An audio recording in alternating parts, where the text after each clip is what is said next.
La eutanasia en América Latina, progreso o riesgo social. Por Miguel Pastorino. Con 7 votos a favor y 2 en contra, la Corte Constitucional de Ecuador despenalizó la eutanasia el pasado 7 de febrero. El fallo fue el resultado de una demanda iniciada por una mujer de 43 años que padece esclerosis lateral amiotrófica, ELA, Paola Roldán. Sus peticiones han sido debatidas desde hace varios meses en los medios ecuatorianos, incluso en medio de la gran crisis que asuela el país.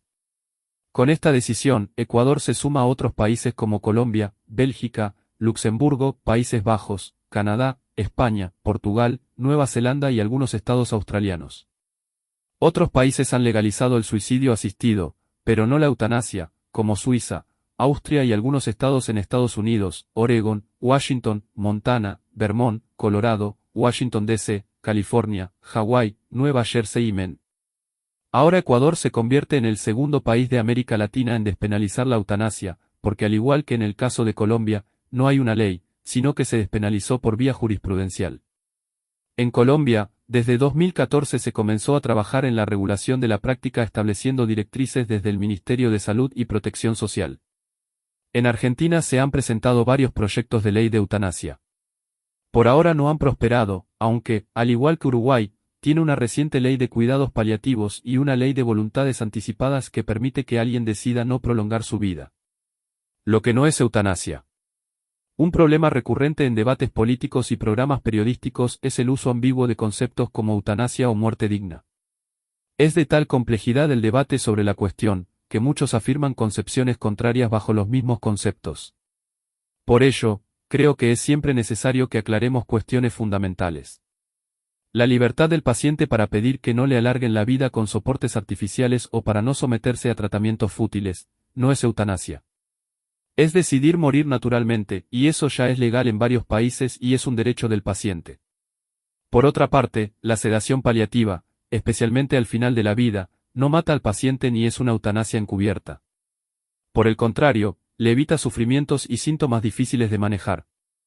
La sedación no mata al enfermo, no es eutanasia.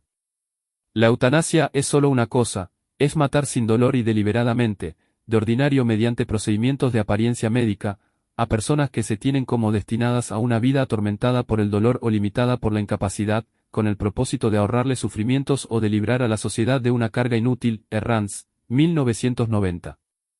Al ser una forma de homicidio, está penalizada en la mayoría de los países del mundo, por la sencilla razón de que, al proteger el derecho a la vida, incluso cuando alguien quisiera atentar contra su propia vida libremente, nadie tiene derecho a quitarle la vida o a colaborar con el suicidio, por respeto a su dignidad como ser humano. Porque siempre es un tercero que tiene que matar porque otro se lo pide. Y, por ello, esta práctica es contraria a la ética médica en todos los códigos deontológicos y en las declaraciones de la Asamblea Médica Mundial. Eutanasia o cuidados. No se trata de pacientes terminales. Expertos en derechos humanos de la ONU expresaron en enero de 2021 una grave alarma de preocupación por la creciente tendencia a promulgar leyes que permiten el acceso a muerte asistida extendiéndolo a personas con discapacidad o enfermedades crónicas en la vejez. Canadá, que aprobó la eutanasia en 2016, la amplió en 2021 a personas con depresión, Alzheimer o síndrome de Down. Actualmente, quiere extenderse a cualquier problema de salud mental que genere sufrimiento al paciente. En Uruguay, el proyecto de eutanasia, aprobado solo en diputados y pendiente de discusión en el Senado, incluye a personas con enfermedades crónicas o incluso que tengan condiciones de salud que generen sufrimiento. Esto, además de ambiguo, es excesivamente amplio. Tampoco es cierto que la eutanasia sea una muerte sin sufrimiento. Porque, aunque se romantice mucho en películas y en algunos casos mediáticos, no está exenta de sufrimientos para la persona que va a morir, para sus allegados, que no siempre procesan con paz una forma de colaboración con el suicidio, y para el personal de salud que debe cumplir un reclamo que va en contra de la ética de su profesión. El caso uruguayo será el próximo. Uruguay tiene leyes que hacen la diferencia a la hora de asegurar una vida digna hasta la muerte y un morir sin sufrimientos insoportables, Ley 18335, Derechos del Paciente. Cuenta con una ley de voluntades anticipadas, Ley 18473, por la que, toda persona mayor de edad y psíquicamente apta, en forma voluntaria tiene derecho a oponerse, a que se, le apliquen tratamientos y procedimientos médicos que prolonguen su vida en detrimento de su calidad de vida. Tenemos derecho a solicitar anticipadamente que nos dejen morir en paz y que no nos prolonguen la vida artificialmente, cuando ya no podamos consentir. Por otra parte, con la recientemente aprobada Ley 20179 de acceso universal a cuidados paliativos, según ha dicho el Ministerio de Salud Pública, en menos de 2 años los uruguayos contarían con el alivio y el cuidado que merecen, especialmente al final de la vida.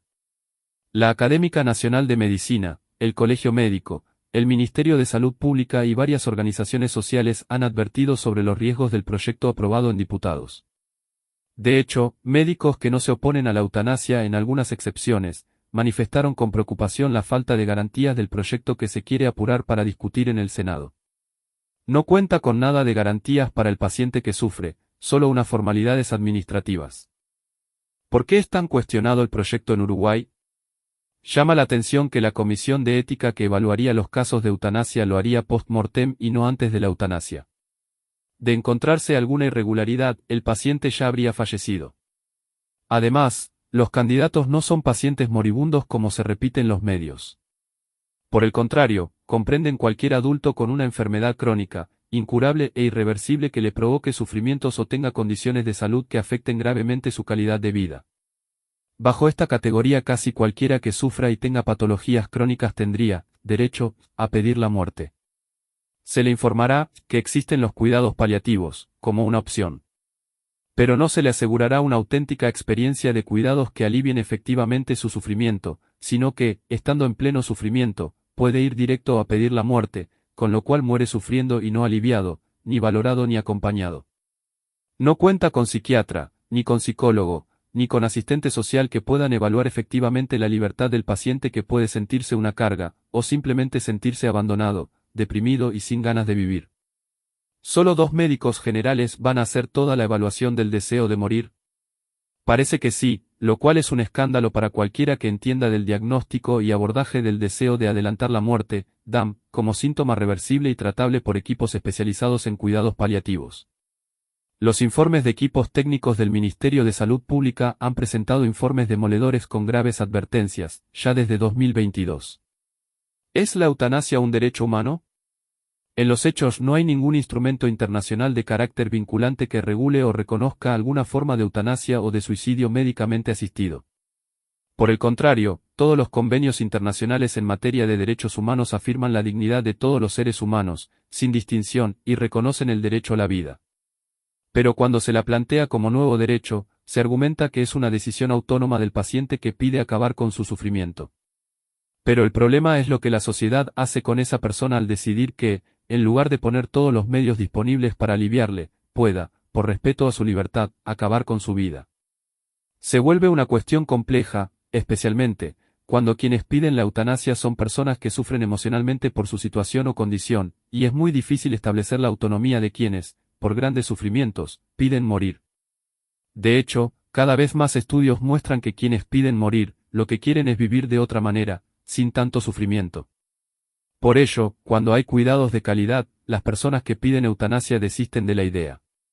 Los derechos individuales tienen una importancia fundamental para la vida en sociedad, pero siempre que tengan como horizonte el bien común en un contexto democrático y sin relativizar el valor de cada persona humana, respetándola por el solo hecho de ser persona. Los derechos humanos son irrenunciables e inviolables, que alguien pida que atenten contra su vida, no da derecho a nadie a matarlo.